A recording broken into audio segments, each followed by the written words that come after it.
mga pansirang damo sa inyong halamanan.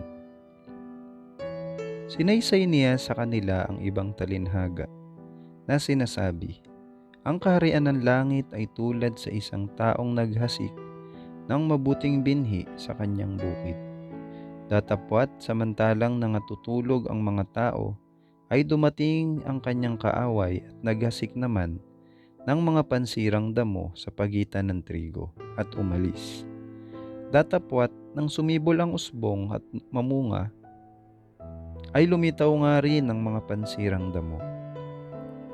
Ang bukid, wika ni Kristo, ay ang sanlibutan. Ngunit dapat natin itong maunawaan na nangangahulugang ang Iglesia ni Kristo sa sanlibutan. Ang talinhaga ay isang paglalarawan niyaong nauukol sa kaharian ng Diyos ng kanyang gawain sa ikaliligtas ng mga tao. At ang gawaing ito ay nagaganap sa pamamagitan ng Iglesia. Tunay nga na ang banal na Espiritu ay humahayo sa buong sanlibutan. Sa lahat ng dakoy kumikilos ito sa mga puso ng mga tao. Subalit sa Iglesia, tayo dapat lumaki at mahinog para sa mga anak ng Diyos. Ang nag-aasik ng mabuting binhi ay ang anak ng tao. Ang mabuting binhi ay ito ang mga anak ng kaharian.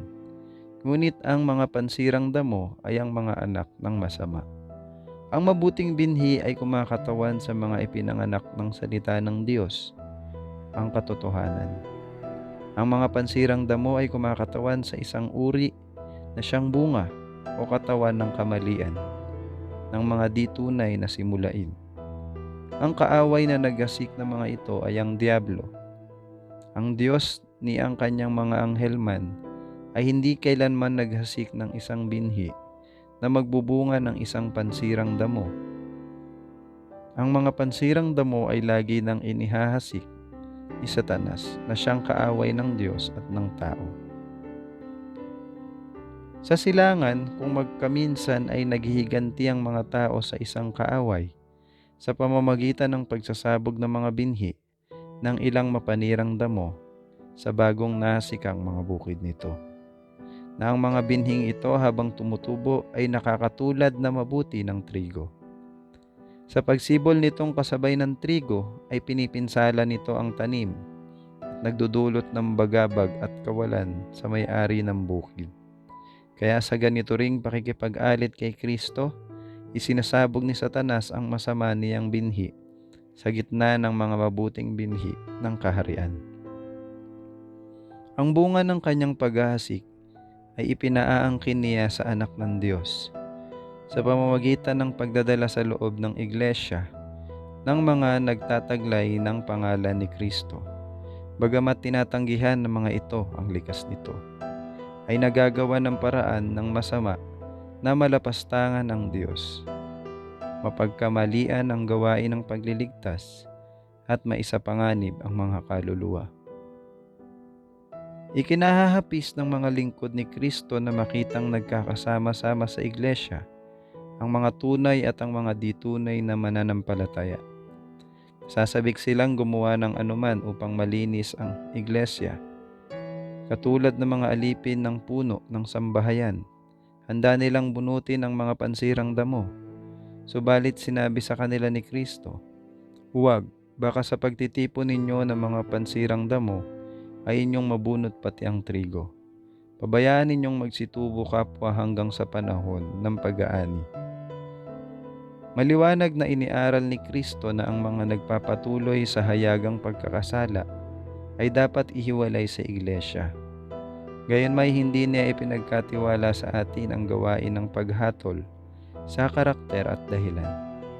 Kilalang kilala niya ang ating kalikasan upang ipagkatiwala ang gawaing ito sa atin. Sakaling susubukin nating alisin sa Iglesia ang mga ipinalalagay nating mga huwad na Kristiyano, ay tiyak na makagagawa tayo ng mga pagkakamali. Madalas na itinuturing nating mga wala ng pag-asa, yung mismong pinalalapit ni Kristo sa kanyang sarili. Kung pakikitunguhan natin ang mga kaluluwang ito ng ayon sa ating disakdal na kuro-kuro o pagkaunawa, maaaring ito ang papatay sa kanilang kahuli-hulihang pag-asa. Ang maraming nag-aakala na sila'y mga Kristiyano ay masusumpungan sa wakas na kulang. Maraming mapapasalangit na ipinalagay ng kanilang mga kapwa na hindi kailanman makapapasok doon. Ang tao ay humahatol sa puso. Ang mga pansirang damo at ang trigo ay dapat tumubong magkasama hanggang sa pag-aani. At ang pag-aani ay ang katapusan ng palugit ng panahon. May isa pang leksyon sa mga salita ng tagapagligtas. Isang leksyon ng kahangahangang pagtitiis at magiliw na pag-ibig. Kung paanong nagkakasamang mabuti ang mga ugat ng mga panirang damo at ang mabuting butil, ay gayon din naman maaaring malapit na magkaugnayan ang mga di tunay na kapatid sa iglesia at ang mga tunay na alagad. Ang tunay na karakter ng mga nagkukunwaring mananampalatayang ito ay hindi lubusang nahahayag. Kung sila'y ihihiwalay sa iglesia, ang iba'y maaaring matisod, na ang mga ito kundi dahil dito ay nakapanatili sanang matibay. Ang itinuturo ng talinhagang ito ay inilalarawan sa sariling pakikitungo ng Diyos sa mga tao at mga anghel. Si Satanas ay isang mandaraya. Nang ito'y magkasala sa langit, ay hindi lubusang nakilala maging ng mga tapat na anghel ang karakter nito. Ito ang dahilan kung bakit hindi karakarakang pinuksan ng Diyos si Satanas. Kung ginawa niya ang gayon, hindi sana naunawaan ng mga banal na anghel ang katarungan at pag-ibig ng Diyos. Ang pag-aalinlangan sa kabutihan ng Diyos ay naging masamang binhi sana, na nagbunga ng mapait na bunga ng kasalanan at kapighatian. Kaya nga, ang author ng kasamaan ay hindi kaagad pinatay upang lubusang tumubo o yumabong ang karakter nito. Sa loob ng mahabang panahon ay binata ng Diyos ang dusa ng pagtingin sa gawa ng masama. Pinagkaloob niya ang walang hanggang handog ng Kalbaryo sa halip na pabayaan ng sino man na madaya ng maling pamamarali ng isang masama, sapagkat ang mga pansirang damo ay hindi maaring bunutin nang hindi manganganib na mabunot ang mahalagang butil.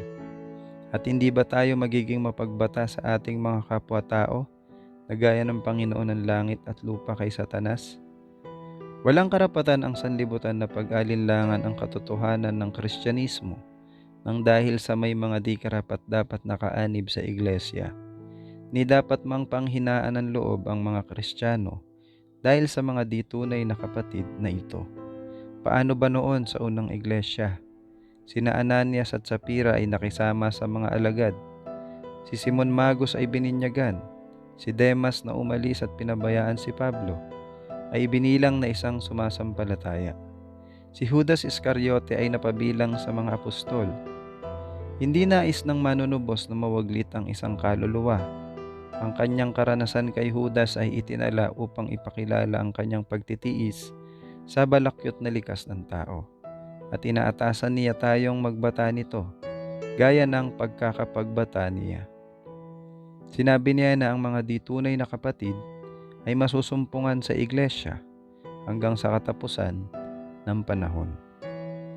Sa kabila ng babala ni Kristo, pinagsikapan ng mga tao na bunutin ng mga pansirang damo upang parusahan ng mga ipinalalagay na mapaggawa ng masama. Ang iglesia ay dumudulog sa kapangyarihang sibil. Ang mga sumasalungat sa mga nakatatag na doktrina ay pinabibilanggo, inilalagay sa pahirapan at ipinapapatay sa utos ng mga taong nagsisipag-angking tumutupad sa ilalim ng pagsang-ayon ni Kristo. Subalit espiritu ni Satanas, hindi espiritu ni Kristo ang kumakasi sa mga ganitong gawain. Ito ang sariling pamamaraan ni Satanas, ang paghahatid sa sanlibutan sa ilalim ng kanyang kapangyarihan o pagpupuno. Maling na ipakikilala ng iglesia ang Diyos sa ganitong paraan ng pakikitungo sa mga ipinalalagay na erehe. Hindi paghatol at pagpaparusa sa iba, kundi pagpapakumbaba at di pagtitiwala sa sarili ang iniaaral ng talinhaga ni Kristo. Hindi lahat ng naasik sa bukid ay mabuting butil. Ang katotohanan na ang mga tao ay nasa loob ng iglesia ay hindi nagpapatunay na sila'y mga Kristiyano. Nakakatulad na mabuti ng mga pansirang damo ang trigo habang lunti pa ang mga usbong. Ngunit kapag ang bukid ay hinog na upang anihin, ang walang saysay na mga damo ay hindi na nagtataglay ng anumang pagkakawangis sa trigong nakayuko sa bigat ng mapipintog at hinog nitong mga uhay. Ang mga makasalanang nagkukunwaring banal ay nakikihalubilo sa loob ng isang panahon sa mga tunay at tapat na tagasunod ni Kristo, at ang wangis ang pagkakristyano ay ginagawa o itinatanghal upang dayain ang marami. Datapwat sa pag-aani sa sanlibutan ay hindi na magkakaroon ng pagkakawangis ang mabuti at ang masama. Ang mga sumama sa iglesia ngunit hindi sumama kay Kristo ay mahahayag na. Ang mga pansirang damo ay pinahihintulutang tumubo sa gitna ng trigo upang magkaroon ng lahat ng mapapakinabang sa araw at ambon. Subalit sa panahon ng pag-aani ay manunumbalik kayo at makikilala ninyo ang matuwid at ang masama. Yaong naglilingkod sa Diyos at yaong hindi naglilingkod sa Kanya. Si Kristo na rin ang magpapasya kung sino-sino ang karapat-dapat manahang kasama ng sambahayan ng langit. Kanyang hahatulan ng bawat tao ayon sa mga salita at mga gawa nito. Ang pagpapanggap ay walang kabuluhan sa timbangan. Karakter ang nagpapasya ng kapalaran o kahahantungan. Walang ipinahahayag ang tagapagligtas na isang panahon sa hinaharap na ang lahat ng mga pansirang damo ay magiging trigo. Ang trigo at ang mga pansirang damo ay tumutubong magkasama hanggang sa panahon ng pag-aani, na siyang katapusan ng sanlibutan. Saka naman bibigkisin ng mga pansirang damo upang sunugin, at ang trigo ay titipunin sa kamalig ng Diyos. Kung magkagayoy mangagliliwanag ang mga matuwid na katulad ng araw sa kaharian ng kanilang Ama.